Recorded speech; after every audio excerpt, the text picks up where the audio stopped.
I hate this word, but it's like, I feel like it's such a new age word. There's so much to unpack here, Dane. I have to say that it might be the left, that we could get back on board with this situation before the right, because the right wants massive oil, getting back to tradition, the conservative way, everything is traditional, going back to tradition. Let's stop with the new age, the renewables, all this stuff. While you're on that point though, if you can hold that thought, I want to answer that question, the very point you just made. These operations are a primary tool for them to be able to do that, because they can point out, look at the snowstorm in New Orleans. There's nothing wrong with the planet. We can continue to drill. It's not hurting anything. It's part of how they cover up the damage done in order to continue the business as usual. And that is a primary function of climate engineering. In addition to controlling food supplies, water, we have Iran now stating on the record again that NATO's been cutting off their precipitation for 40 years. 40. Gee, I wonder why they don't like us over there in the Middle East. So again, Americans have no clue, and they're doing the same thing to us here, exactly the same. They're cutting off our rain in California and have been since 2007. I've stated it on the record going back that far. So again, for Americans to think that those that are actually in power care about them any more than they do the Iranians, the Palestinians, or anybody else, time to wake up.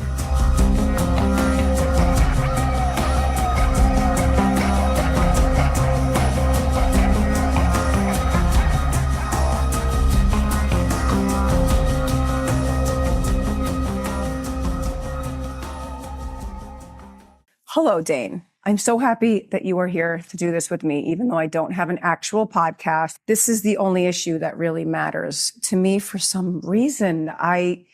Even with this whole election for the last few years leading up to it, all I kept thinking was, if they don't change what's happening in the sky, because for me, the truth is written in the sky, and if they don't change this, then even this new administration, whatever, all the hopeful things that we might have thought before it actually popped off, I was like, I know everybody's full of shit.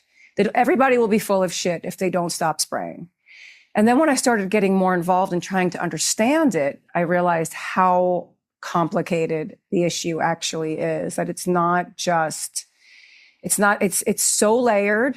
There's so many pieces to it, and you are the expert of every single facet of this issue. If I could back up to your description of yourself and your qualifications to address this issue, I would argue that you are displaying a far higher level of intuitiveness, understanding, intelligence than the vast majority of academia that doesn't have the honor to address this elephant in the sky.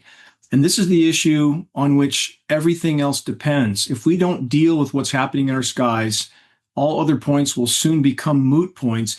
And I'm not blaming everything on climate engineering. We've been horrific stewards of planet Earth. And that's part of the problem, that there's too many in the population that want to pretend that's not true. Even the ones that address climate engineering pretend there's no other sources of damage to the planet. Any form of human activity that harms the life support functions of this planet is a part of the problem. The list is so long it would take us days to go into. But when you intentionally intervene in the Earth's life support systems for purposes of power and control, that's a death sentence. You see that clearly. The vast majority of the population doesn't yet. Academia is playing the part of criminal cover-up accomplices in this issue. So again, deep respect for you and your willingness to throw yourself at this issue, and that is a proper priority. That's the hallmark of a healthy mind, Drea, is an unyielding willingness to face the truth, no matter how dire. So kudos to you, and that's why it's a pleasure and an honor to be in this conversation with you. I was brought into this issue unwillingly. It's not something I wanted to spend now a total of 27 years of my life engaged in, but when I moved to Northern California, I grew up in smoggy Southern California, hacking on smog. Even as a child, I was alarmed at the fact that the adults around me were not alarmed, that we were living in smog so thick it looked like fog at times. You couldn't breathe. And why were these adults around me not concerned about this?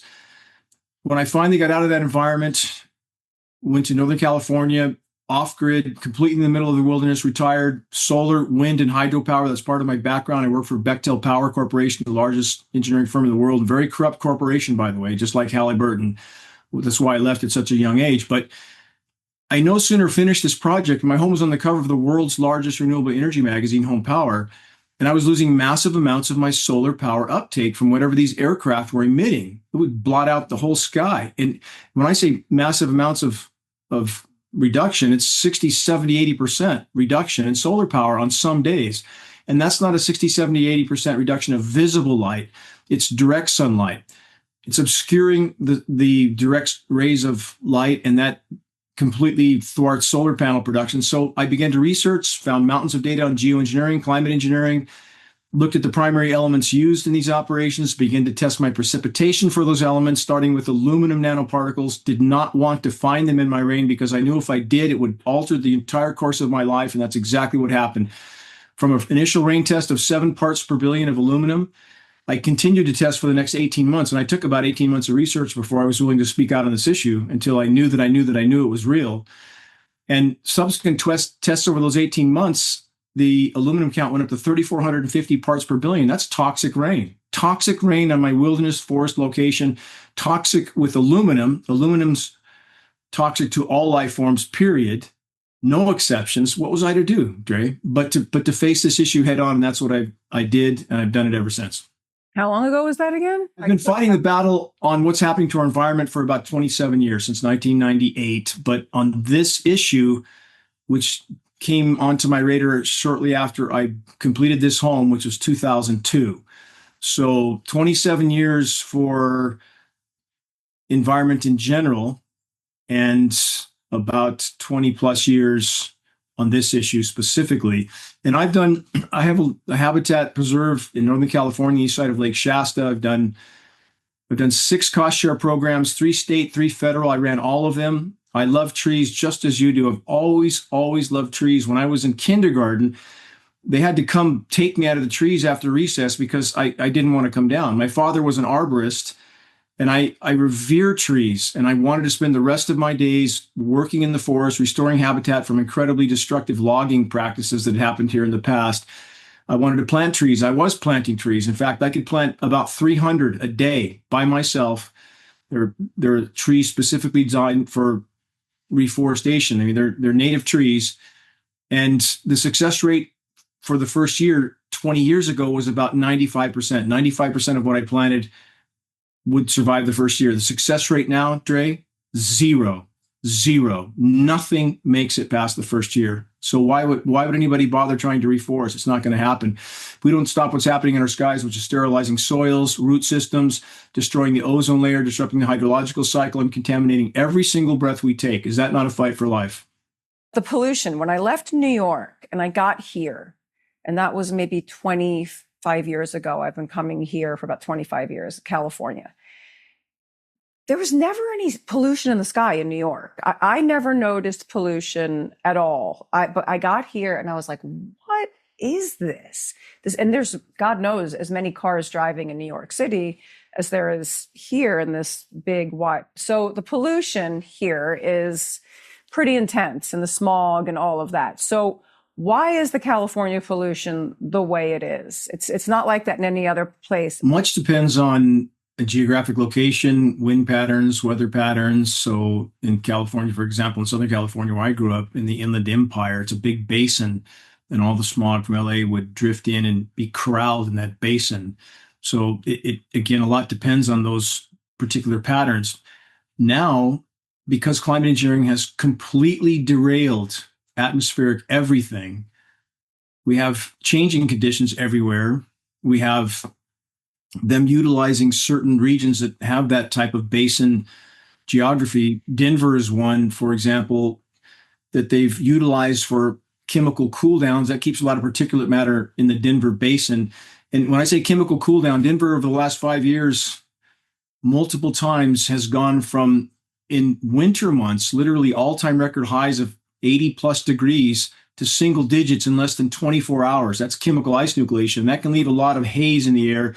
And we have a lot of almost dry fog in some places from the nucleation process. It dries up much of the moisture, but you still have the particulate matter in the air.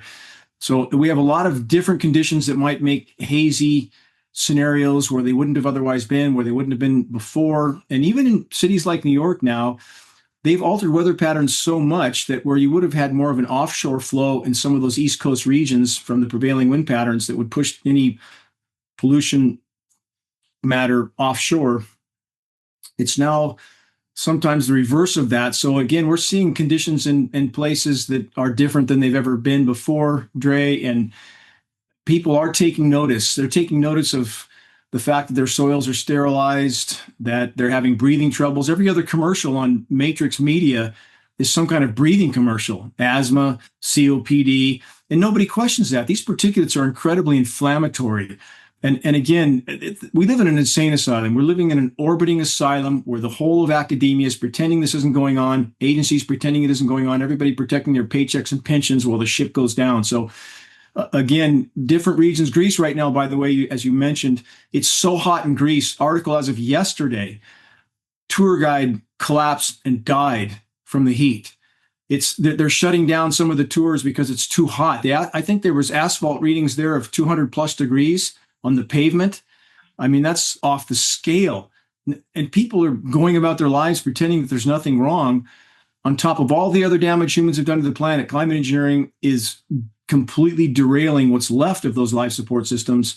And again, we're in the fast track to hell on earth, literally. I love the sun and I love the heat. I love all different kinds of climates. I love the heat too, but Drake, can you feel how intense that sun feels in your skin now? Do you feel that? Yes. Oh, I did want to ask you, are you okay in the sun? Are you a big sunblock person? Do you allow the sun to penetrate your body, or do you think this is a no-go? I was. I'm extremely heat tolerant. I've done extreme endurance events in the heat. They went from the bottom of Death Valley, the lowest place in the country, to the top of Mount Whitney in 17 hours on a solo trek. In heat, it was 106 or 7 degrees at midnight when I started from Death Valley. I mean, I'm extremely heat tolerant, but this is a very different scenario. We're getting UVC on the surface. So geoengineering, not just the particulate matter, which oxidizes ozone, destroys ozone, and we have a lot of other factors. Not blaming everything on climate engineering. Every Musk rocket that's launched, there's a massive gaping hole in the ozone layer. There's CFCs and so forth. That you remember the hairspray can scenario, that's what's destroying our ozone layer, right? That's just, there's destructive chemicals there, but it's literally a paper cup compared to a tidal wave when we compare that to climate engineering. Climate engineering is the single greatest factor destroying the ozone layer, without which we all die. No, you can't grow food, no plankton. It's a slow, protracted death, but we're on that track right now. So on the heat, again, it's very different, very destructive. We are getting UVC in the surface now. That's a DNA damaging spectrum. It's not being disclosed. And the system is designed, Dre, not to disclose this. The UV readings we get are totally and completely fictitious. They measure down to, it's 300 nanometers, but to describe that in layman's terms, it's half the UVB spectrum, none of the UVC spectrum. So how do you report on what you're not even metering for? And it's designed for that purpose, not to disclose how bad it is until the moment of impact. But we're getting UVC. It's a DNA damaging, cancer causing spectrum. It's on the surface hitting us now. Climate change is definitely one of the big top issues that have a right and a left wing. I don't even know why. I mean, this is just a humanity issue, like most things are.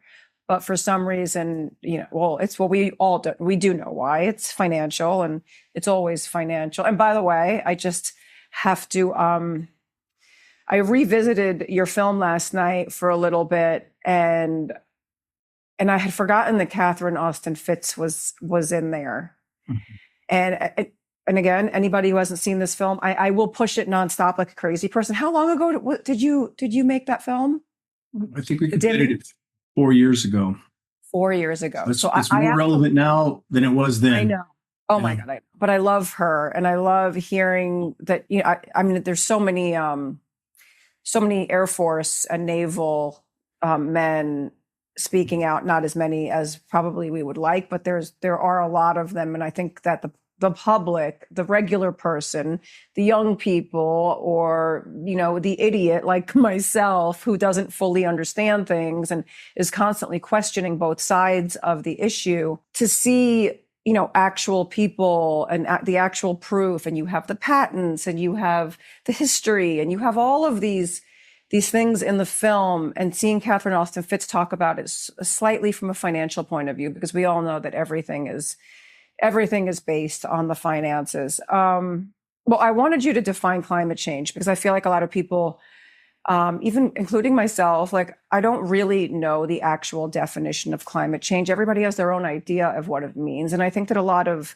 liberals, I don't really identify with being a liberal or conservative or anything anymore.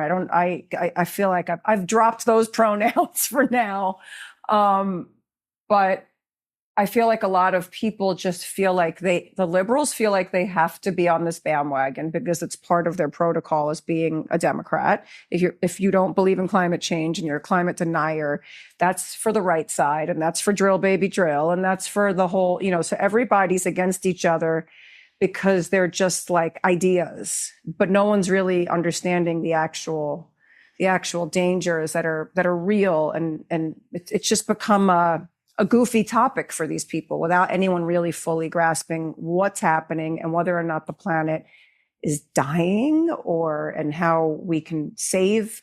Anyhow, so back to climate change. Can you just define it for an idiot? This whole line of questioning is incredibly important because it is the means by which those in power have been and are driving a wedge into society to divide them so much that they can't face what's actually unfolding. First, I want to state that I have great disdain for all the environmental groups, environmental everything, including the hypocrisy of Al Gore. But I want to point out, if Al Gore said it was daytime, and it was, should we take the position it's night, even if it's not? And that's what a lot of otherwise intelligent people have done. People like Al Gore have successfully made such a large demographic have such disdain for him that they take the opposite position without a second thought. What we are facing, we would be lucky if we faced climate change. What we face is an abrupt climate collapse. It's happening right now, and both sides blind to that fact. Both sides, even the left that has been taught, trained, and programmed to address this issue, but only so far.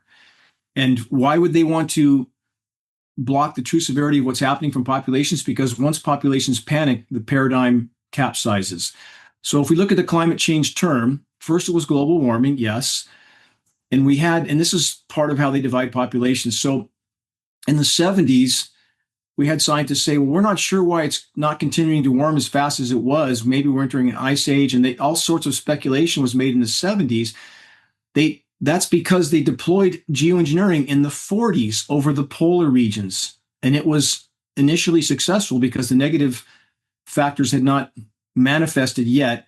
So whether it was statistical falsification or an actual leveling off of the temperatures, we can't be certain, but it amounted to a decline in the rate of warming. So in the 70s, you had this speculation, which people use now, they throw out now, like, well, they said in the 70s this, and nobody was acknowledging climate engineering. Nobody. So by the 70s, the negative effects begin to really manifest: ozone destruction, trapping more heat than it was deflecting, because these operations, again, they're just derailing the planet's life support system. So as it began to heat faster and faster, by 1998, that was the warmest year ever recorded to that point in time.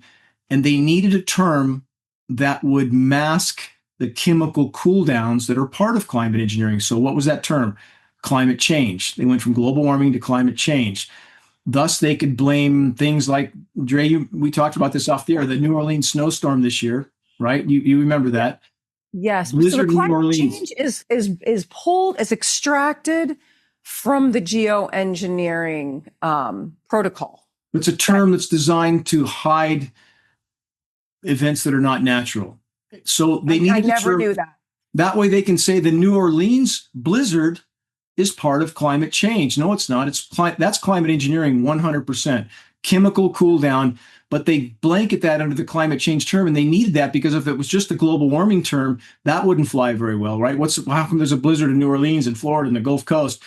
And again, during that period, as we discussed off air, that same day, it was above freezing and raining in much of the polar regions, including Alaska, Greenland, Iceland, Siberia. Nobody said anything about that. They just focused on the blizzard in New Orleans because that's a psychological issue then. Same thing with all the massive snow in Erie, Pennsylvania and Buffalo. They chemically nucleate the moisture coming off the Great Lakes and pile it up in a few small locations. You can literally walk from 5 feet of snow to no snow, literally. It's like a giant snowmaking machine. It's exactly the same. I mean, they're doing the same thing on the ski slopes. You've seen mountains that have no snow anywhere in the mountain except the ski slope. They're doing the same thing, focusing all the cameras on the snow wherever it's piled up 4 feet deep, sensationalizing that, and people are oblivious to the fact that the climate's in total meltdown. So the left is trained. If anybody mentions geoengineering, climate engineering, solar radiation management, or the term that they use to marginalize us, chemtrails, which we try to avoid, then the left is trained to shut down, put their fingers in their ears, behave like kindergartners, and call everybody a climate denier. I know more about anthropogenic damage to the planet than most anybody on the left, including the environmental CEOs. But how do we address that without this massive piece of the puzzle, this biggest single piece of the puzzle that's climate engineering? You can't. You can't put a picture together when you're missing the single biggest piece of the puzzle. And they won't address it because their 501c3s depend on them not addressing it. So again, those in power have very successfully driven a wedge into society that on the left, if you mention this issue, climate engineering, geoengineering, they shut down and go. As a lifelong Democrat in my mind, even though I never voted in my life, except till I voted for Biden, and then I voted for Trump. It was the only times I ever voted. And I'm just like, why did I even jump into this thing to begin with? But the left were the environmentalists. We were the people who cared about. Yes. We were the ones when I was on the left in my mind. I'm nowhere now. I'm in the sky. I'm in the sky right now. I'm up there. No, you're being an environmentalist. You're focusing on, if this is the biggest hole in the bottom of the environmental boat, logic would dictate that we focus on this first, or the boat sinks and nothing else matters.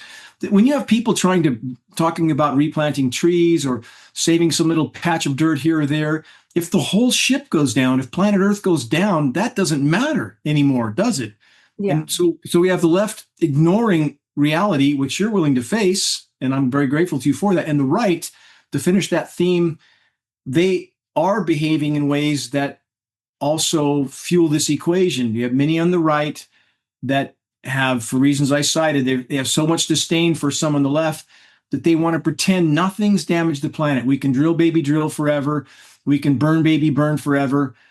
That more carbon is a gas of life, right? And we have Lee Zeldin, the head of the EPA, stating this. It's mind-numbing how completely wrong that is.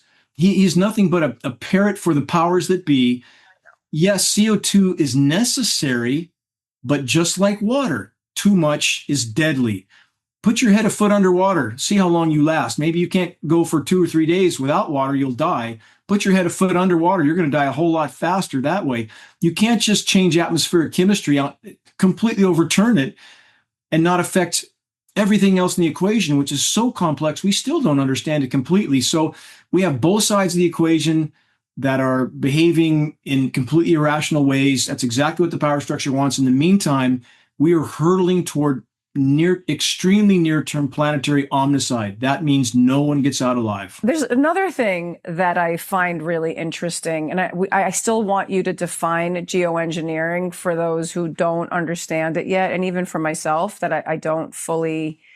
Well, I do. I know that there's a lot of different ways of geoengineering. There are all different possibilities, but I think the one that is the most threatening at the moment would be the injections into the sky. Stratospheric aerosol injection, cloud albedo. It's the spraying of toxic aerosols into our skies. That's been my obsession for years. When we were kids, I would sit outside and I would watch the airplanes go by that would write messages to people. So now when that happens in the sky and people say that's impossible, those are planes driving by and this and that. And I'm like, but there were none of them in the sky yesterday. And the planes are driving every day. So every time I see them, I think about those trails when we were kids that would expand. Can you explain what exactly? I mean, I know that they're trying to mimic volcano sulfur dioxide, trying to dim the sun, trying to protect the ozone. I don't even know if we should even go there yet or go back to. They're not trying to protect the ozone because they know volcanic eruptions also destroy ozone. So it's just in their mind, a risk to risk scenario. And their idea of risk isn't risk to the planet, risk to its people. It's risk to their power. That's the only risk they're concerned about. So if they have to sacrifice the ozone layer, if they have to sacrifice populations, and at this point they're trying to cool populations, but again, those in power care about preserving that power, nothing else. Well, because we have. So say that the Industrial Revolution and all of the fossil fuels, coal. I mean, how much coal are we actually still using for electricity? 26 million tons every day. 26 I would say million America tons. and China, are we both leading in that? Globally. Okay. So if they really believed that these kinds of emissions were lethal, this is where I get totally, it just seems like a crazy trade-off and this kind of a hypocritical, what it seems to me is we're going to continue with all these crazy emissions, which by the way, if you take out a lot of the emissions from the sky, if you lower is it the carbon? Well, because I don't speak this language. If we're minimizing, CO2, we have methane, nitrous oxide. There's a number of gases that are important to reduce. Even the production of solar panels, you have a gas called hexafluorethane that's 17,000 times more potent to greenhouse gas than CO2 for solar panels. Solar panels. In production of solar panels, hexafluorethane. Nobody talks about that. Okay, so again. Yeah. The green everything is not so green. There's a film called Planet of the Humans. I would recommend everybody watch that. It's about how renewable energy is. That's not to say that it's not better than incineration of carbon fuels. It is better than that. But it's not green. It's not going to save us. And that's what people don't understand. So again, we've boxed ourselves into quite a corner. And the vast majority are trying to pretend it isn't as bad as it is. It's way worse than the vast majority understand. So it is a complex equation, Dre. And what we need people to understand, as you said, the basics. If you can't walk outside and breathe without sucking in what they are spraying, and yes, we have pollution, we have all kinds of decomposition of plastics and so forth. They're spraying those as well. Aluminum, barium, strontium, manganese, polymer fibers, surfactants. Many people have seen foaming rain running down streets and in gutters, and that's surfactants. That's what makes soap soap. It's used in this mix to keep the particles from coagulating, from sticking together. And again, graphene, all these elements toxic, but when you mix them together, you have synergistic toxicity. It's even worse. And there's recent science study that stated on that study that depending on the location and the conditions, we may be inhaling as many as 20 million nanoparticles in a single breath. That's really hard to comprehend. Many people might not believe that, but they have to understand you can fit 100,000 nanoparticles across the width of a single human hair. People should go outside at night on a day when these operations are going on, skies are hazy, and in a dark location, no light pollution, take the brightest light you can find, shine it straight up in the sky, and look straight up through the beam, not horizontally through it, but straight up into it. You have to see it to believe it. It looks like you're in a snowstorm. You cannot see those particles during the daytime. We're breathing all of it. Is that not a fight for life? Will you explain exactly what people are trying to do with the injections into, I mean, there's a couple of things going on. We have cloud seeding, which is different from, we have the MCB, which is the marine Green cloud. cloud brightening. Yeah. Mhm. Okay, then there's, I guess, maybe not less important would be the cirrus cloud. Is that a big thing? The thinning of the clouds. That one might not be as important. It's all part of SRM, though. To put it in a nutshell, the stated purpose of these operations are to slow the warming of the planet. We know, in fact, it's having the opposite effect overall. They can create short-term toxic cooldowns at the cost of an even worse warming. And in regard to the damage done, it's not just terrestrial. The particulate matter they're using, which contain other elements like iron oxide, we believe we have peer-reviewed study, published study, to implicate coal fly ash as a base material. That's a very toxic material. And those elements, when dispersed over the ocean, create what's called ocean fertilization. That's another form of geoengineering that forces an algae bloom, that forces the ocean to take up excess CO2. It kills that section of ocean, but they don't care. It helps to mask the true severity of what's unfolding. So you're correct when you state the complexity of this issue. There are so many layers to this that it's difficult to even begin to assimilate or comprehend. So the various forms of climate engineering, though, all basically under the umbrella of trying to slow the warming, the damage to the planet. That's the stated purpose. We know, in fact, it's being used as a weapon of war, covert weapon of war. And these operations have done nothing but radically fuel that damage to the planet overall, not mitigate it. As far as, I think a lot of people don't know this. I mean, definitely people think it's a conspiracy all the time when you talk about the fact that this could be, not only is this trying to save the planet, in quotations. That's just the cloak under which they operate. That's all. Did it start out as a noble way to experiment with fixing the ozone layer? No. Did it start out that way ever No. back after World War II? No.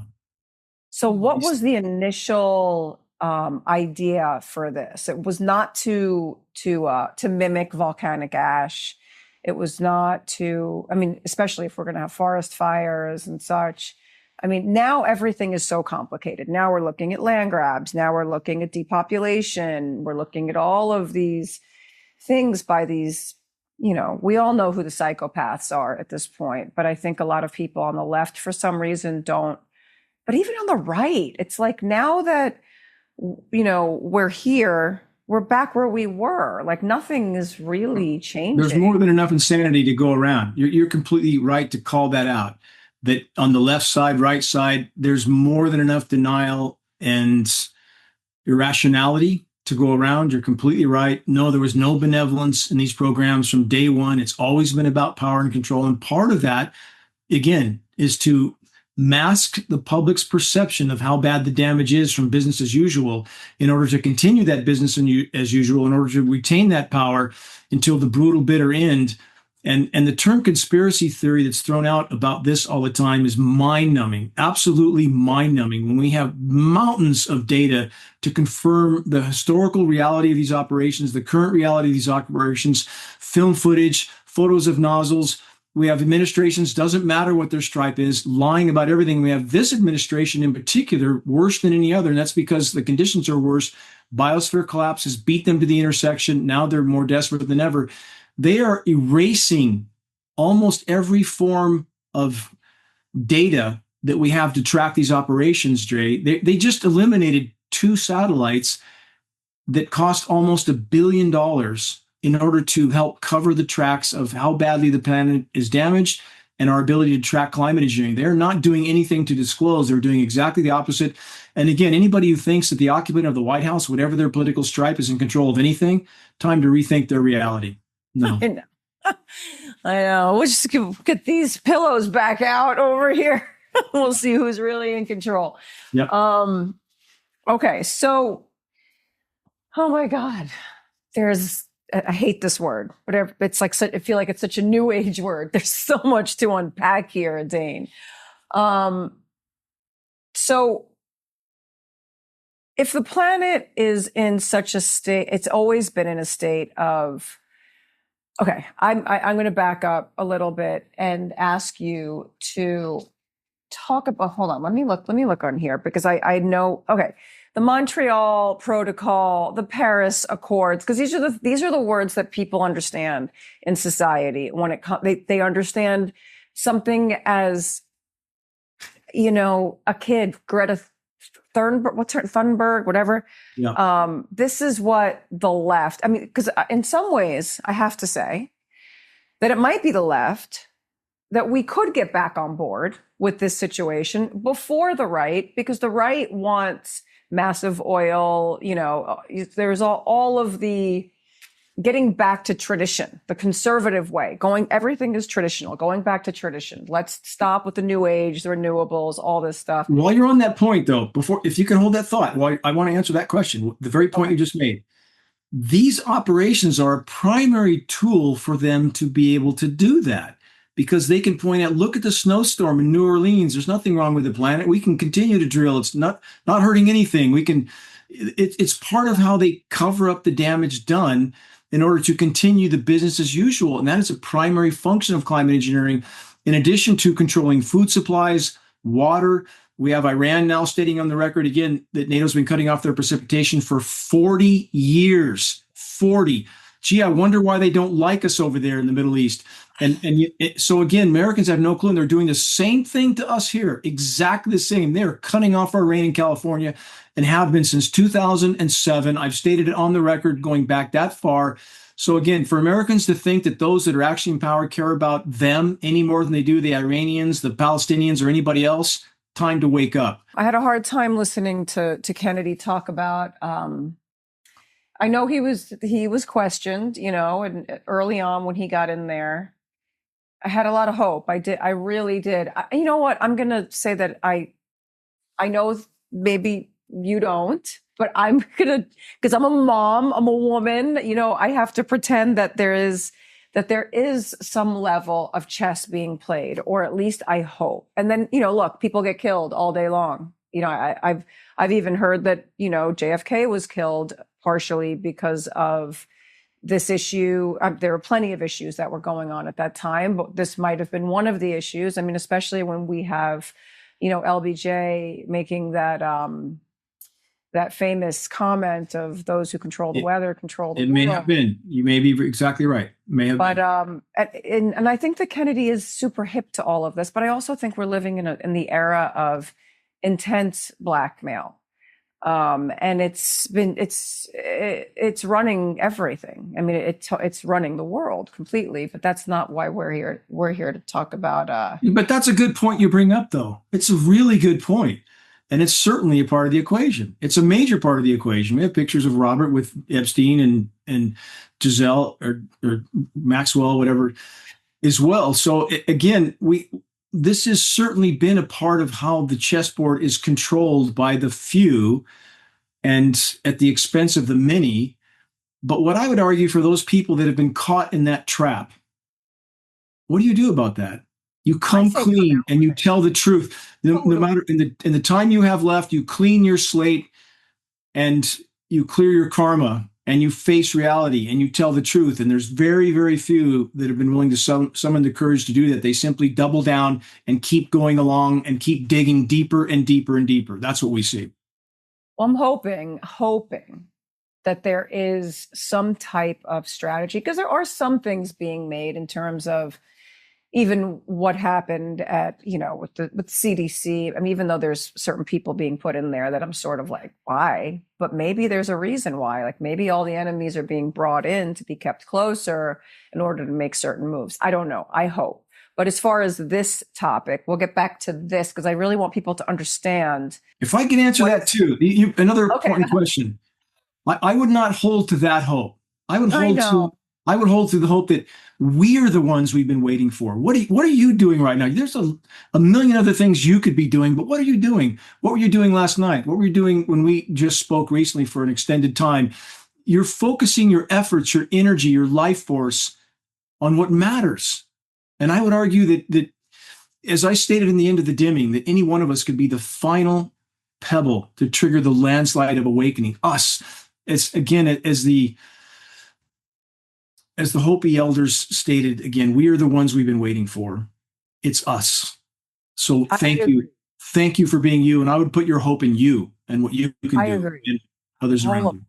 And I said that too when I was constantly on the news and stuff with the whole election cycle. For me, it was all about getting Kennedy out there because I knew what he stood for, at least what I thought, and I still think, I just think that there's a lot of bullshit going on, but I kept saying this over and over again because people thought I was like, people hated me, that I was a Trump supporter. I was like, I am a nobody supporter. I am an us supporter. I am a we the people supporter. I don't mean we the people of America. I mean, we the people of the world. Is that if nobody in power can do a fucking thing unless all of us come together, start recognizing that we have more in common than not in common and come together and fight something that's much bigger than, some political issue, and to stop so I don't mean to cut you off, but you're hitting on such great points. You're so on target. You're so on track, Dre. I just want to elaborate on what you said to summarize. Okay. Those in power could not do what they do without the active or passive support of the majority population. That's more or less what you just said. And we need to stop that support of those in power. They couldn't do it without us. I saw an interview that you did, and they mentioned, I don't know what the interview was, but the guy interviewing you was talking about mass formation psychosis. Yep. And I feel like that is where we are. I mean, forget about all of the geoengineering government programs that have been out there, just the mental programs that have been out there to get people on board with everything, and how everybody's been forget about the dimming of the sun. Let's talk about the dimming of people's minds right now. And I think it actually starts with what they're throwing out into the air to dim the sun. It's really Alzheimer's, dementia, everybody, autism, like all of these.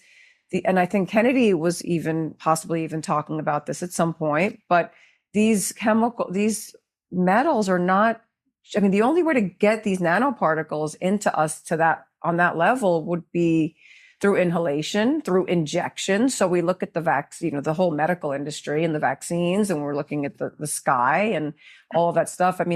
We're being bombarded. So the dimming, your film is like the dimming of mankind, really, altogether, not just the sky. You're completely correct again. Thank you.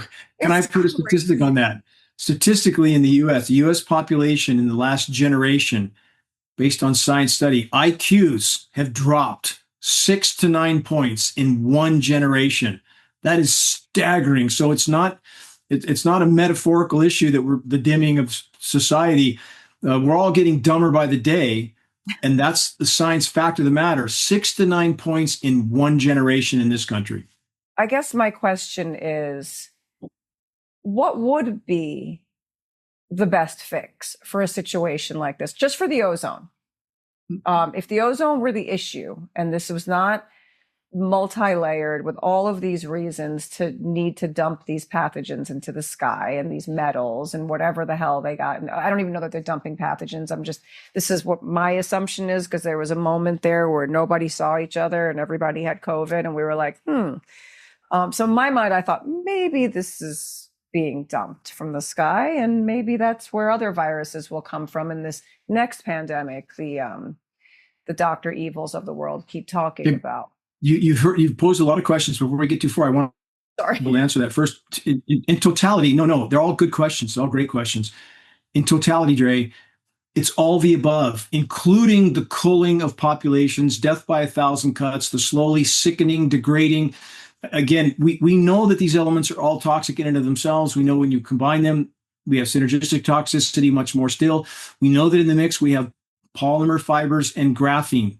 And these are manufactured particles. We confirm that with top scientists, some of the globe's top scientists at Rensselaer Polytechnic. Manufactured particles, meaning that some of the polymer particles that we have found are not just blowing around decomposing plastics. So in the case of polymer fibers and graphene, We know militarily those are used for biological carrier platforms to carry a pathogen from the clouds to the ground. There's no question they're conducting biological operations. No question. We know as of 1977, Washington Post covered this and other sources, that even that far back, the U.S. military had conducted no less than 239 open-air biological tests over innocent, unknowing civilians.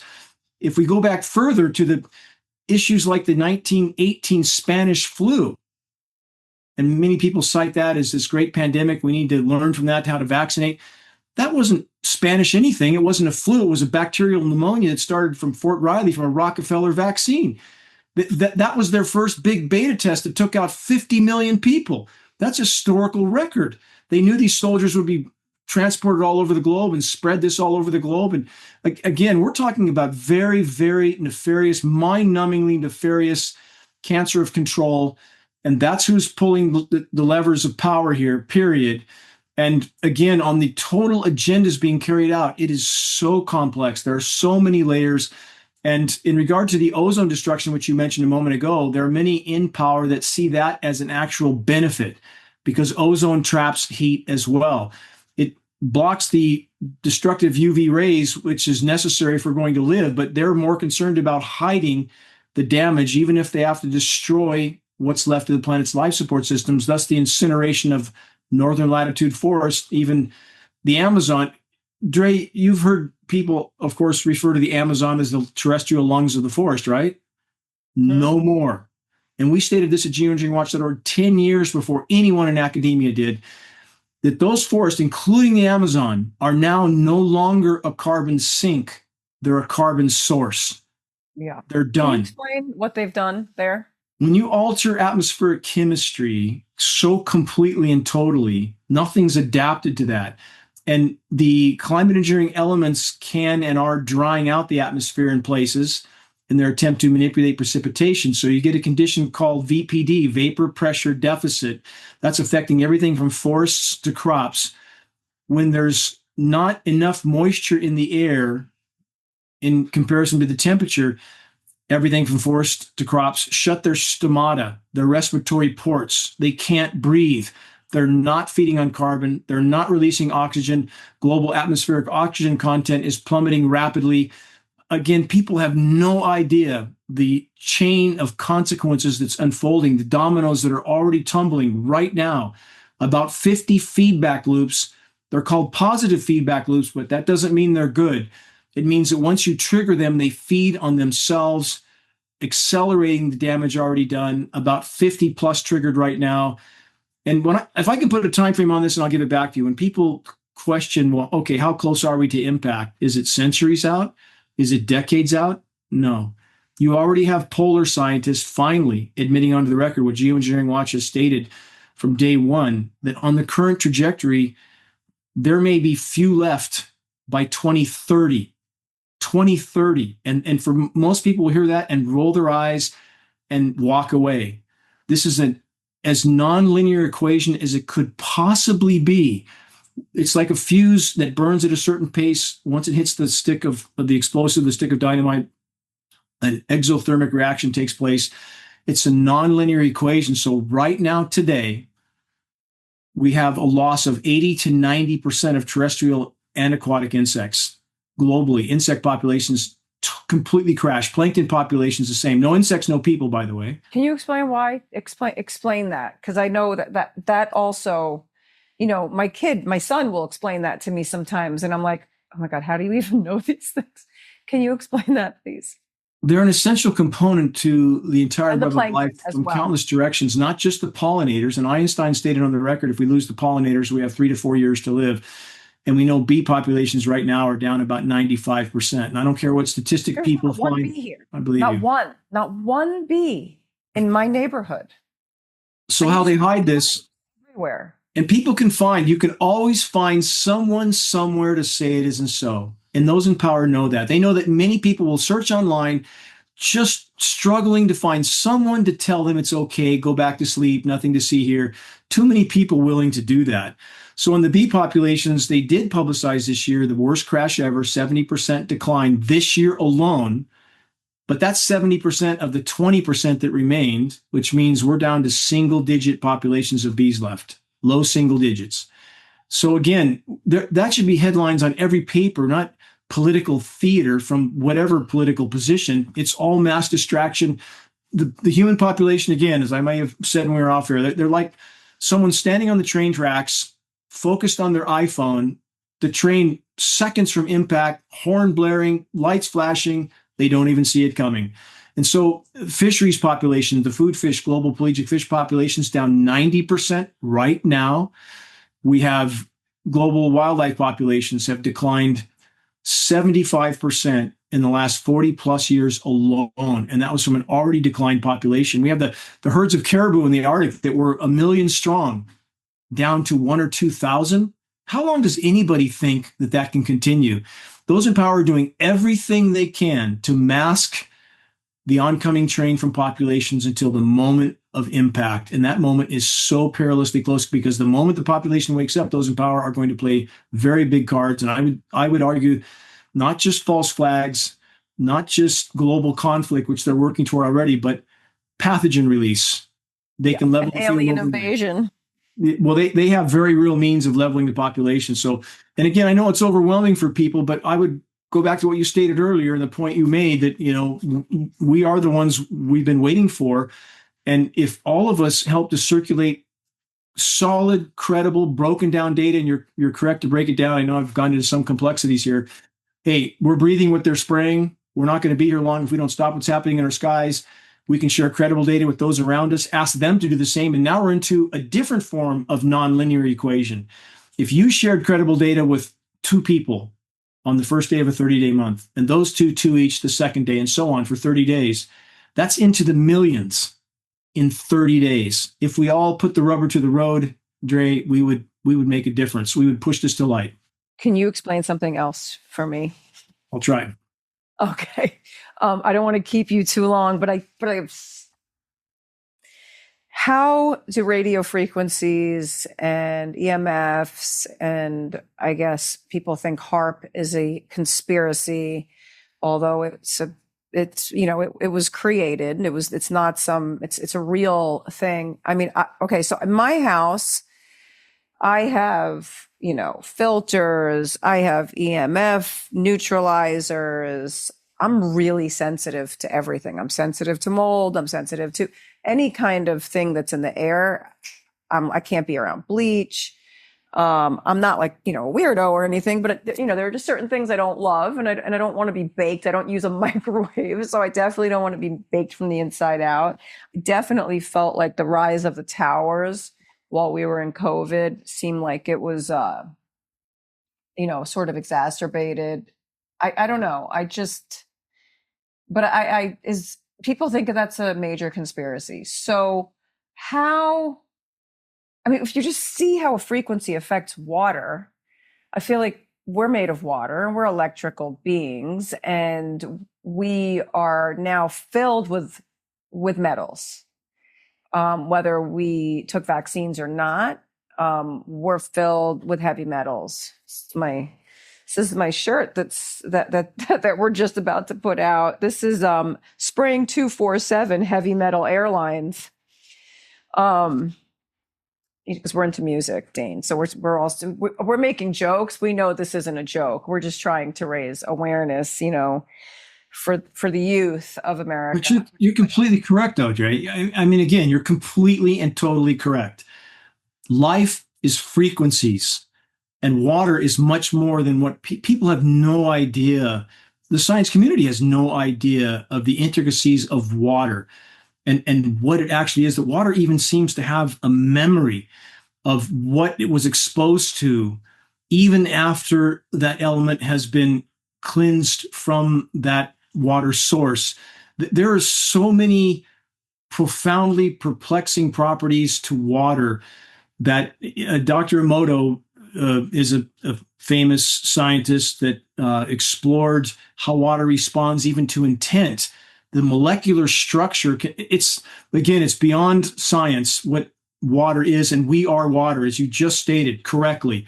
What happens when we're bombarded with these frequencies, when we're filled with these electrically conductive metals? And we don't know. And our bodies have been incredibly resilient so far. In your body, the fact that it's responding and warning you about certain dangers, I would argue, is a sign that your system is still functioning properly. It's trying to alert you to a problem.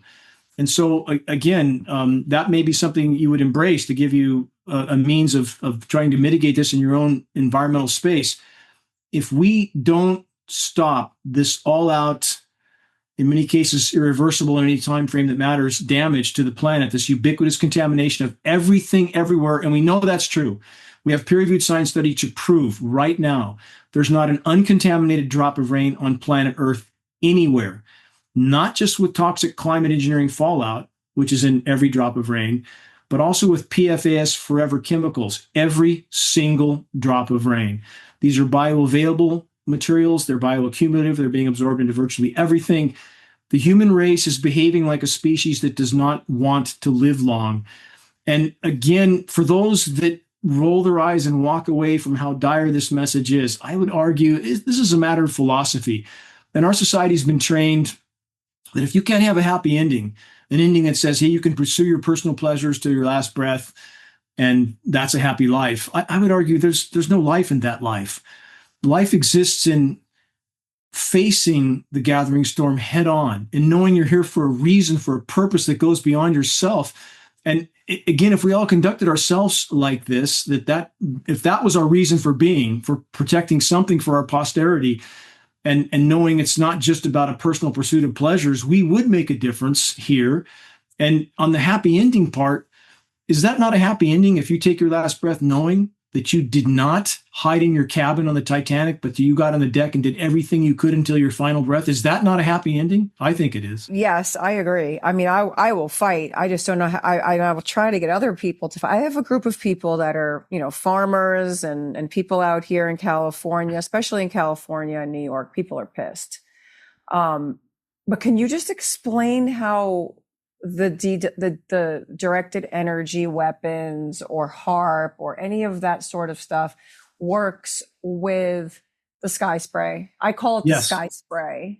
Okay. You're correct, though. These are electrically conductive particulates. So let's back up to an event that everybody knows about, the 2011 Japanese earthquake. Could these frequency weapons be a part of that? I challenge anybody watching what you put out on this, search Japanese earthquake 2011 atmospheric heating epicenter, MIT. Those headlines are MIT atmospheric heating 2011 Japanese earthquake. They'll find MIT acknowledged what they called extremely anomalous atmospheric heating directly above the epicenter for 3 days prior to the earthquake. They can't explain it. So when you take these frequency weapons like HARP that can bounce literally millions of watts of power off the now reflective atmosphere and back down into seismically sensitive strata. That's microwaving that strata for days.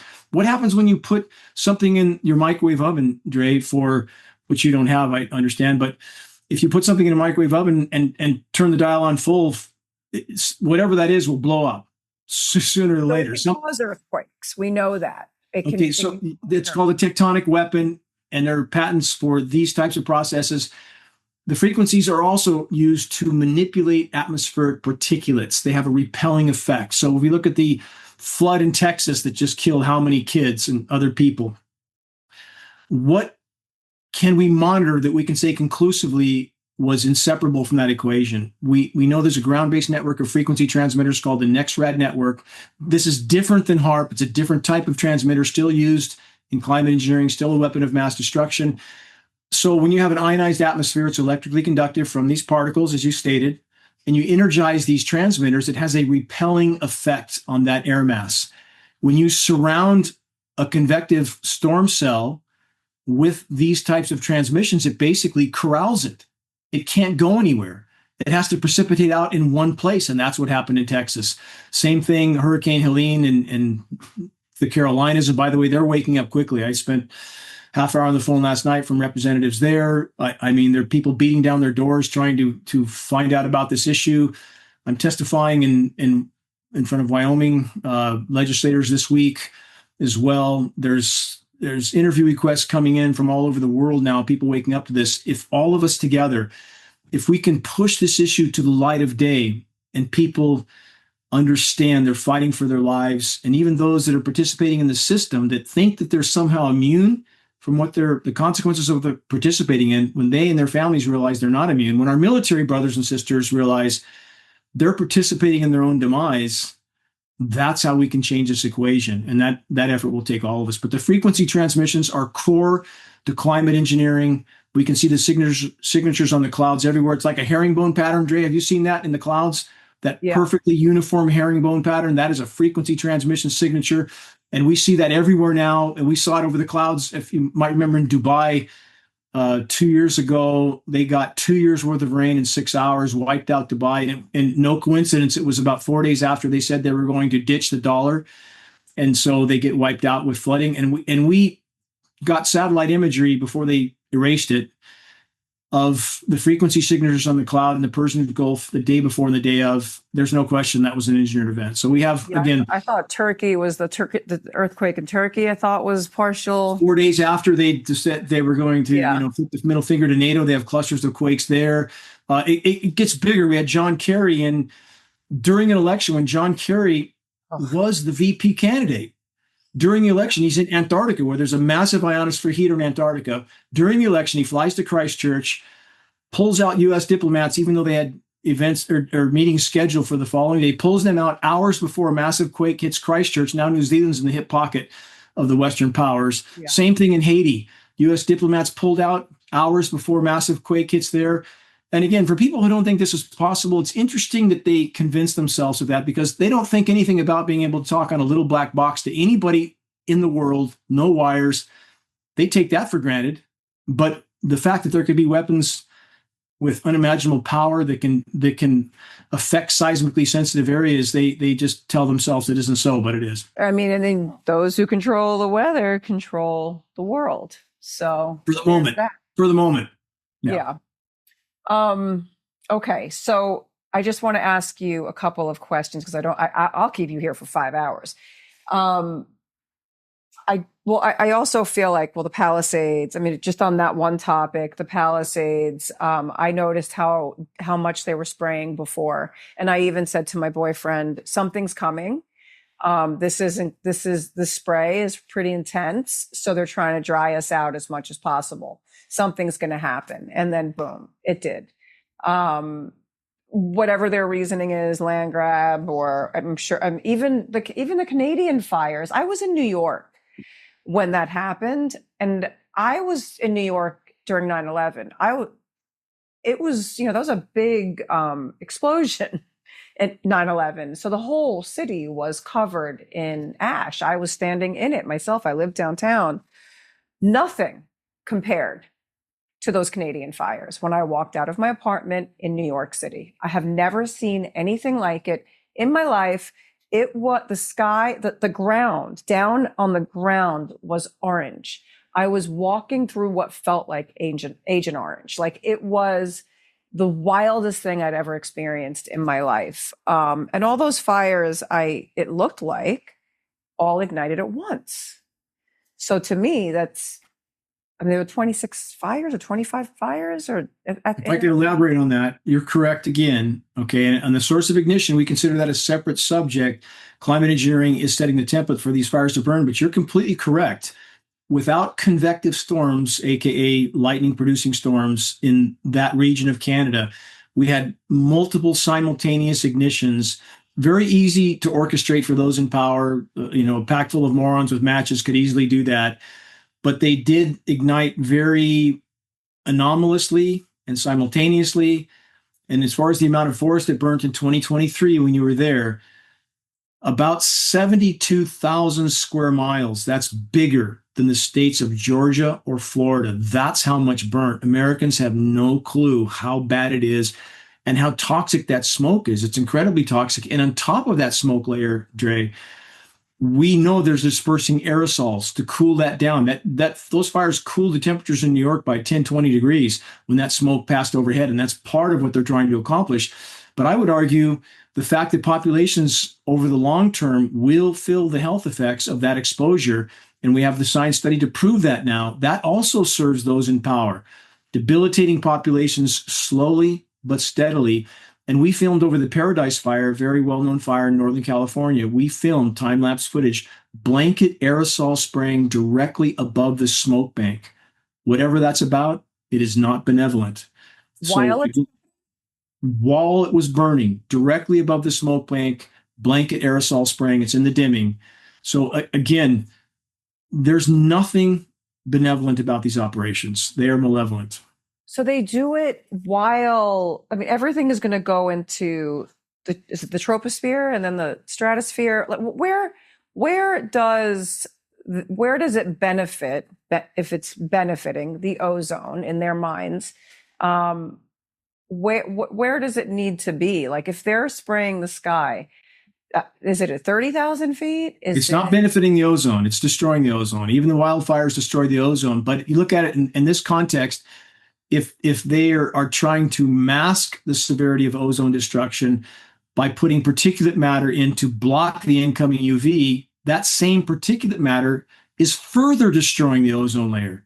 Right. Is that not a process of total insanity? So again, there's many layers to this. It's not about protecting, preserving, mitigating. It's about masking the damage done while inflicting maximum damage on populations from every conceivable direction, controlling those populations, crushing crops, and sickening those populations until they can be more fully controlled. And let me add one, this will add some context. Former presidential advisor to U.S. presidents from Johnson, and we know how nefarious he was, all the way till 2017, Zbigniew Brzezinski stated on the record, and your listeners can all search this, they'll find this quote carved in concrete. There's no dispute about it. Brzezinski stated, again, U.S. presidential advisor, that with today's technology, it's far easier, he said infinitely easier, to kill 1 million people than to control them. Yeah, I've heard that. I mean, he was right there with Rockefeller. Yes, he was. What would be a better solution for the world if say the government wanted to do the right thing ever, which we know they don't, but if we were to ever fight for something, what would be the kinds of energy that would be permissible if we were to, I think that there might be some fear that if we should stop with the injections into the sky, that there's going to be a massive reaction of the earth. I think we let the earth breathe like any human being. I think we're in the I can't breathe era. I mean, between COVID and even all the news, it's like everything is about not being able to breathe. So it's so insane. You touched on a really important point again. Again, thank you. You're hitting on so many key points. If we stopped, we must stop.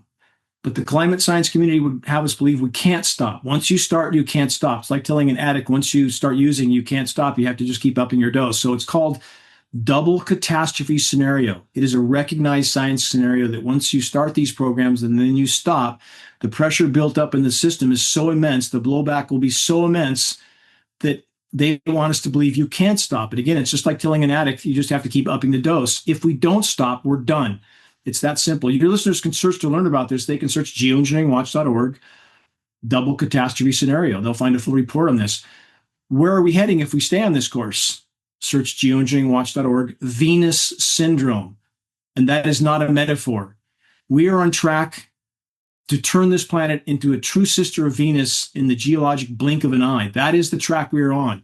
So again, I would argue those in government in its current form are absolutely not here to help in any way, shape, or form, from COVID-19 to climate engineering. They're all participating in this. If your listeners are familiar with, or whoever sees this, with the Milgram experiments, we saw firsthand that the vast majority of people will do whatever they're told, including inflict, in the case of those experiments, what they believe to be a lethal shock to an innocent human being, so long as they were told to do so by someone they perceived to be an authority. That's a very alarming trait of, quote, human nature. We need to break those chains. We need to realize the only thing we own, the only thing that can't be taken is our God-given will, our God-given honor, morality. And we have to exercise that properly. And that's a life well lived. So bottom line is, what do we do? What are you doing? You're spending your day with this exchange with me. I'm spending mine with you because I'm so appreciative of your willingness to face this issue head on. And if we share this with others who understand that, again, this is the fight we must win or all is lost. We prioritize properly. If we can deal with this biggest hole in the bottom of the boat, we buy time. If we can buy time, we can start focusing on these other factors. But if we can't stop this most destructive human activity of all, with which they can take us all out overnight, if they put something more lethal in these particulates, the polymer fibers and the graphene, something like Marburg and Ebola, and we know they're experimenting with those pathogens right now, if they disperse that, 90% mortality rate, 90. And if you're in the 10% that lives, you probably wouldn't want to after having those pathogens. We have to deal with this. So again, and we have churches, everyone from churches to environmental groups behaving like criminal tyrants because they're protecting their nonprofit status. It's up to us to hold these people accountable. Again, and too many are not doing that. They're going about their lives. And I realize people are having difficulty even making it. I understand that, especially in third world nations. They're just trying to survive another day.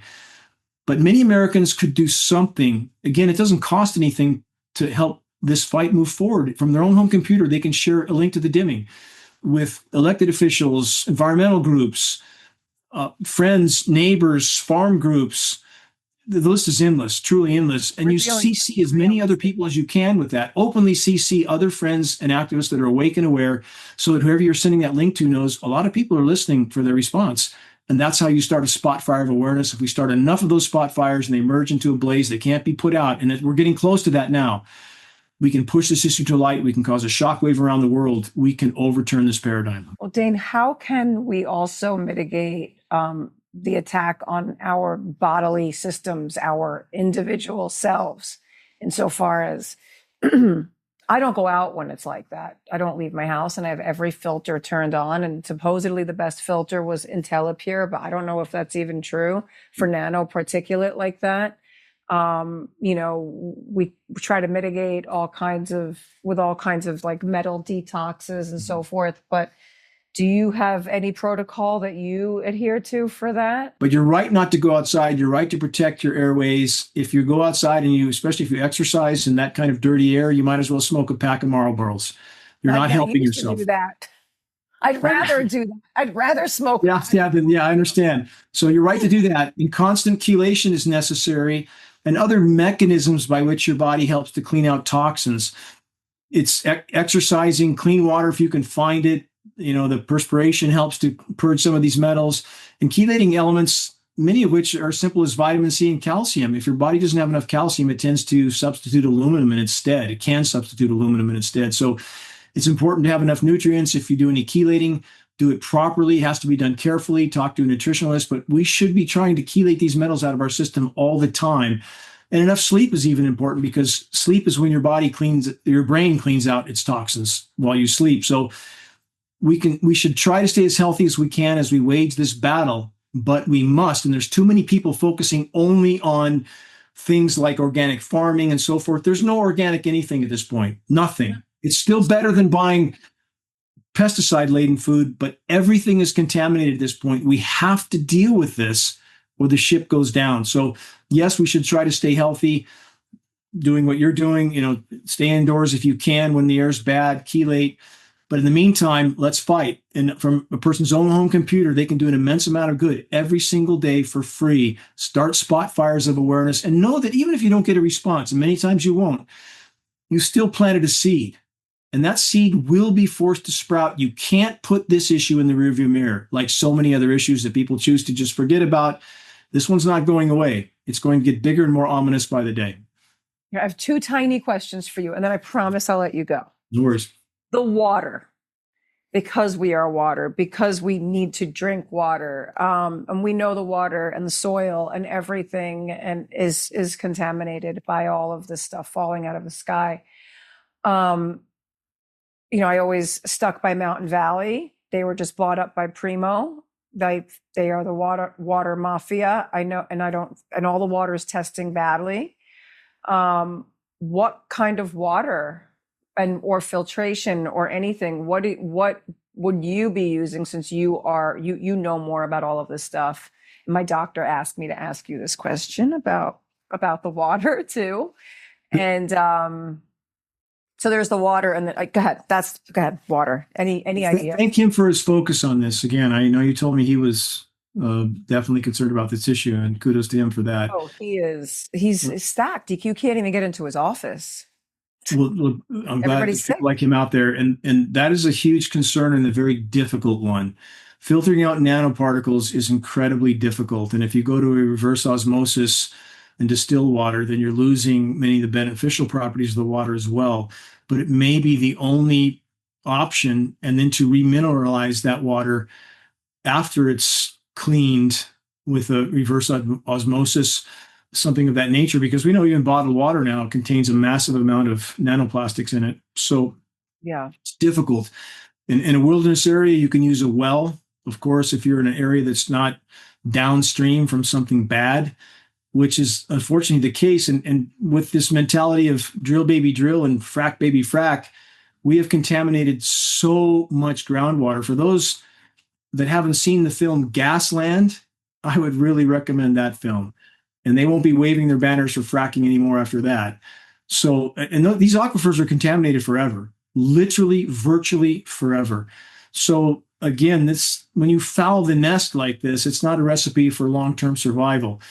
But clean water, absolutely key. I mean, your obvious intuitiveness toward how important that is, you're completely correct, Dre. And so by searching online, deuterium depleted water. Do you know about this? Life water? I'm not familiar with that product myself, but it's something that a person should definitely focus on, do their research, find a source of clean water.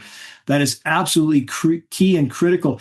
I mean, between frequencies and water, I mean, people have no idea how key those are. As you so completely correctly stated, it's so key to life. There's intricacies here that you can't even fathom. I've put in my own presentations, Dre, on a sand plate. If people have never seen what frequency does to a sand plate, and the patterns it forms are absolutely astounding from different frequencies, instantly forming different patterns.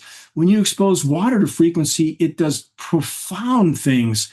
And so again, we don't even begin to understand the miraculousness of this web of life that we have so completely trashed. We're here for a reason. Let's act like it. And again, if everybody focused on the basic fundamentals of surviving what's occurring right now, we could yet make a profound difference. And I would argue that's a damn good reason to be alive. I agree. Speaking of being alive, I mean, are you ever afraid to be doing the work that you're doing? That was my last question. I mean, with all the surveillance of the world and all of the weird, I mean, I feel divinely protected in a strange way. I don't know why. And I also don't know why I even speak out against certain things, because it's not even in my nature to do that. I'm not an environmentalist. I'm not a political person. I never was. In the last 2 years, I just felt like I was pushed out into some world that I have like sort of no business being in. But I'm like, all right, I'm here. I'll do this for a little while longer. Try to save the planet for my children, and for other people's children. But it's not very much like me. But it was scary when I took a stance about the vaccine, and I kind of got pushed out of my whole world. They don't want us to.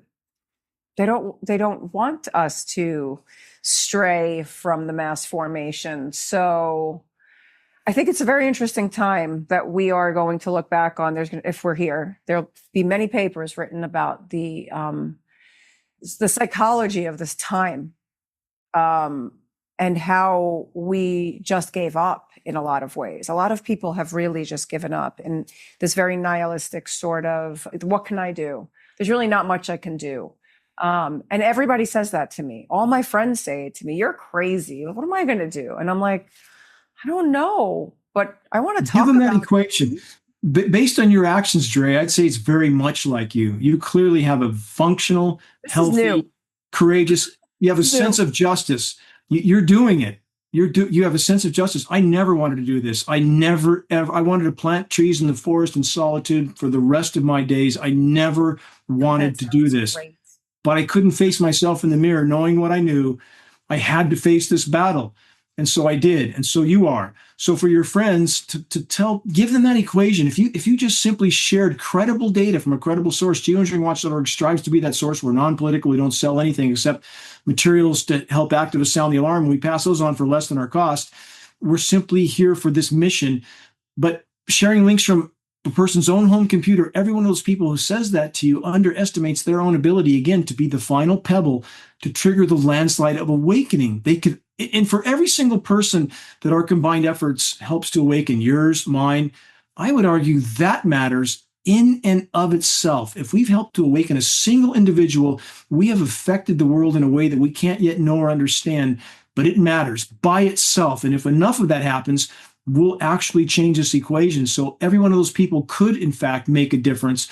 And again, your actions state clearly that your sense of justice is very functional. And what did MLK said?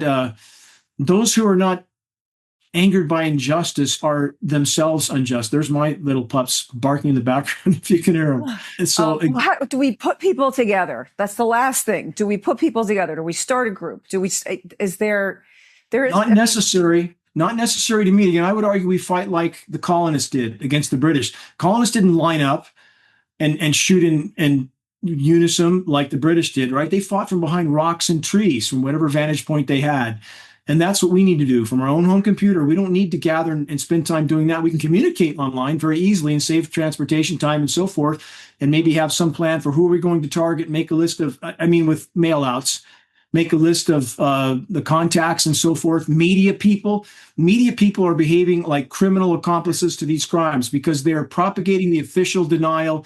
And we should point out to them that they will be seen as accomplices in the crimes. Those in power could take anyone out anytime, anywhere they want. No question. And I would argue there's no safe place to hide on the Titanic. And we're all passengers on the planetary Titanic, period. Hiding in your cabin won't save you. So again, the only solace I've ever known is to not turn away, not look the other way, not eyes wide shut, but to fully face the gathering storm head on. The only things I've had happen to me on the way home from a large presentation in Northern California, 10:30 at night, Saturday night, I get a call from a major EPA official who obviously knew where I was and what I was doing, asking me why I was still beating this drum. And I made it clear on that call in about 5 seconds, don't waste your time. I'll never stop, ever. And that was that. They took, before a presentation, because geoengineeringwatch.org, whenever we did major events, everything's free. I paid for everything out of pocket. Events free. I bring the speakers in free. I brought the whole Vaxxed team to Northern California on my dime, free. And DVDs, we had a pallet of DVDs, 5 foot by 5 foot by 5 foot with a big commercial case. It was a new DVD title. Someone must have thought we had something new to introduce there because they took that pallet. They took the whole pallet. It didn't show up. And you don't lose a 5 foot by 5 foot by 5 foot pallet. I called UPS. First thing they said was it's been redirected. And I said, by who and to where? He gets off the phone, gets back on and says, just send us a bill. You're not even going to look for a 5 foot by 5 foot by DVD company with millions and millions of DVDs. Never had that happen. There was nothing exceptional on there or nothing that they didn't know about. So, again, other than those two events, nothing has happened. But there are other situations with the filming of the dimming or the producing of the dimming. Our third editor, we had massive trouble with editors who trying to put our material together. The third editor was from the entertainment industry, was fairly well known, was very committed to this cause, was very capable. And he was found dead 5 hours after my conversation with him when he was just beginning the project. And it was 5 hours before our 5 terabyte DVD or hard drive was delivered by FedEx, which was never found either. And I have his death certificate. There's no cause of death on it. Now, I don't know. I'm not saying I know what happened. Okay, but I'm definitely saying he died. We couldn't reach him the next day or the day after. Then we get word that he was found dead 4 a.m. I talked to him at 11 at night that night. And so we had a lot of weird things happen along the course of this. And maybe in the entertainment industry, maybe he had given some I know people to move up sometimes, and that's your world, but depending Not on the level, anymore. not anymore. But that shows that you are not beholden to them. But others that I do know have indicated some sort of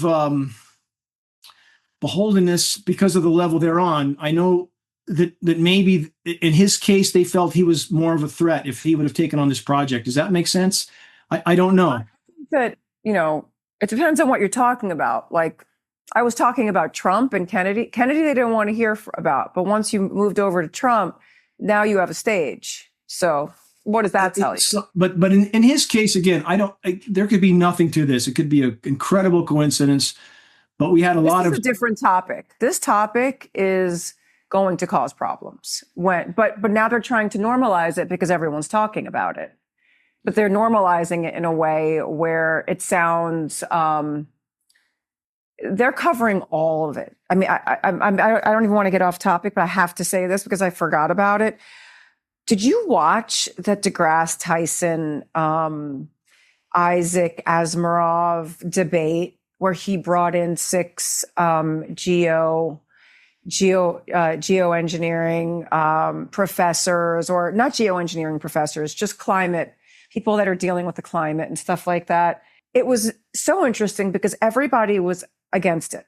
Everyone was against geoengineering, which I thought was very interesting because that's not what you're going to see on the world stage. But I know this is a setup. I feel it in my heart that there is a setup happening now because it's going to be brought to the forefront and it will be mainstream news, but it's going to be presented in such a way where they're going to try to hypnotize us in a weird way against they're telling us it's not happening. I mean, he just brought it up on the screen. The Daniele guy who's from Cornell, the young boy, the Italian, the only Italian in the mix, my people, the savages, Dane, the mafia.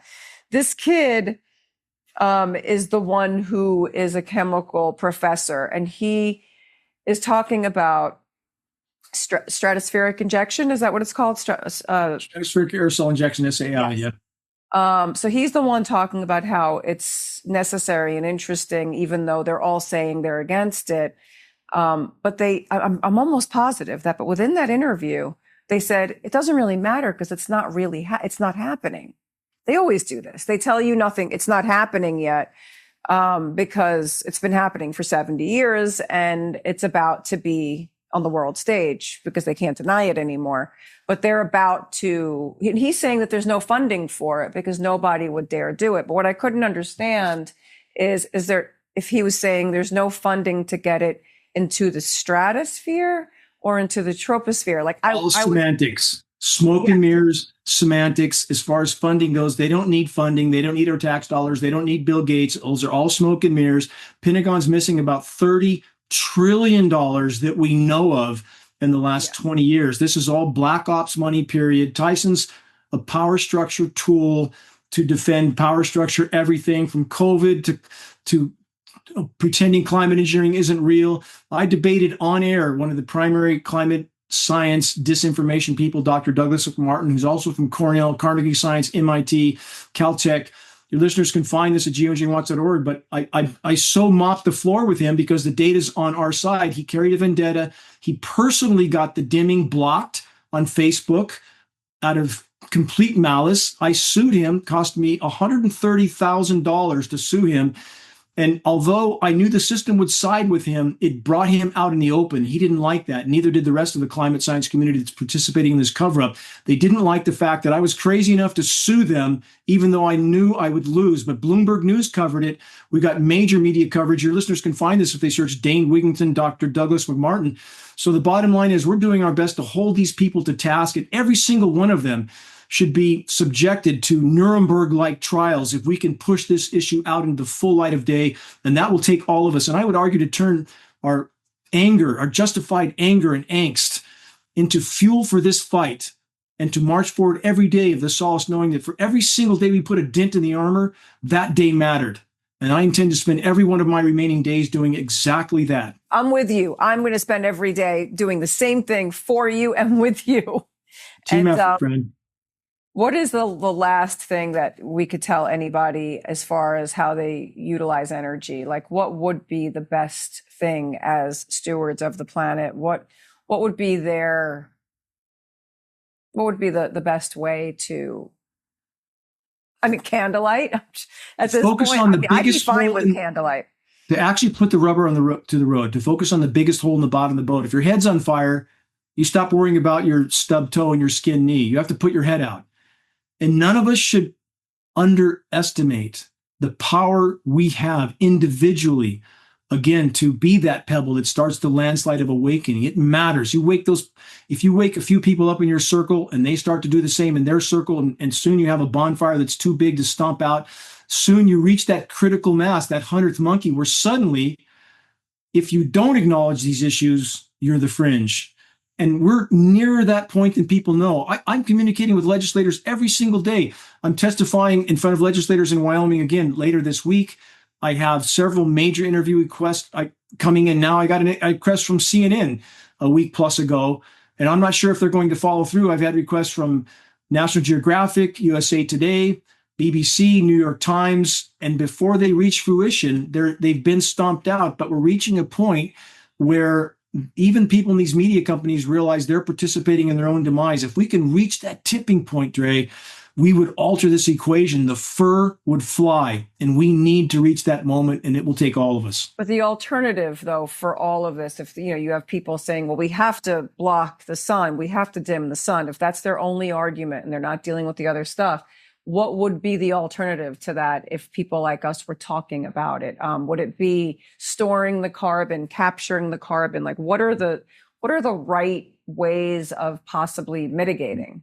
This paradigm is done. And that's the part that so many people have so much trouble digesting. We've painted ourselves into quite a dark corner. And there's no magic solution in which we all live happily ever after, taking Disney World vacations and Caribbean cruises. That's done. So the bottom line is now we try to salvage what's left of the planet's life support systems. And I would argue there's immense meaning in that. It's a matter of philosophy. If we keep our faith and philosophy polished, if we realize we're here for a purpose that goes beyond pursuing personal pleasures, there is great solace and meaning in that. So again, there's no magic solution. If people would watch a film called Planet of the Humans, again, they can see that the whole alternative energy scenario. And this is where the environmental groups are so pitifully missing the point. Climate engineering, while they're pushing, quote, renewable energy, which isn't, and again, it's better than outright carbon fuel burning, but it's not a panacea. But while they're pushing that and ignoring climate engineering is absolutely decimating all three forms of alternative energies, blocking the sun. We have commercial solar plants that are producing half their design output because of solar radiation management. And the environmental community pushing solar isn't acknowledging that. The solar people aren't acknowledging it because they don't want to lose their grants. It's disrupting the hydrological cycle. So we have dams like Hoover Dam, biggest in the country, and Page Canyon Dam, about to shut down. There's no water. Deadpool. Vegas shuts down. Not that we care about that necessarily, but I'm saying that again, back to climate engineering, it is the core factor that's doing this, and wind power. Wind farms going up everywhere. Climate engineering is completely derailing wind everything. So now we have these all or nothing scenarios. It's either blowing in hurricane force or it's not blowing at all. Both scenarios render wind turbine everything completely dysfunctional. If you double the optimal speed of a wind turbine, you have to shut it down or it will blow apart. If you half that wind speed, it makes 1/8 of its power output. It's all of that is smoke and mirrors to make people believe we're going to dig our way out of this mess by actually digging deeper. It's not going to happen. So bottom line is, however dark a corner we find ourselves in, we stop digging, or however deep a hole, I should say, we stop digging and we start to do what matters and let the consequences fall where they will, knowing that we are on the right path, and there should be solace in that alone. The journey of 1,000 miles begins with a single step.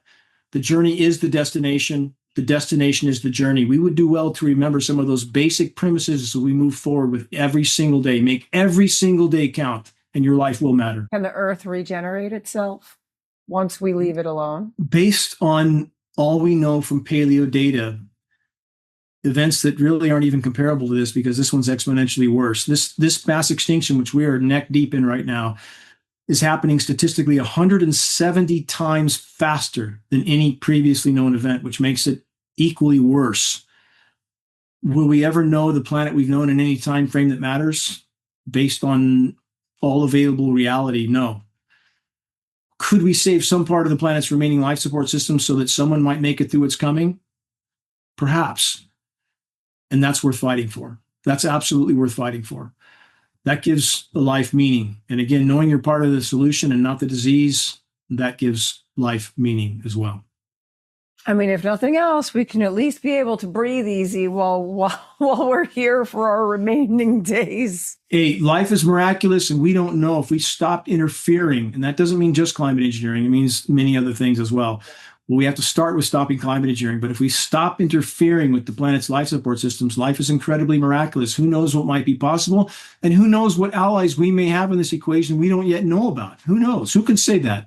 There's so much we can't know. I think those allies are coming, Dane. I hope, but they're not coming from our government. I can tell you that right now. I know. Whatever the political stripe, they're both two wings of the same bird. But the bottom line is this, Drea: doing what's right because it's right will always be right. Period. All right. Well, thank you so much. You can go have lunch now. Dane, you can go have lunch now. He's like, God, this bitch kept me here forever. No, I'm grateful for you. I'm grateful to you, friend. I'm grateful to have you in this battle with me, and we'll keep the line of communication open. Okay, man. God bless you. You too, Drea.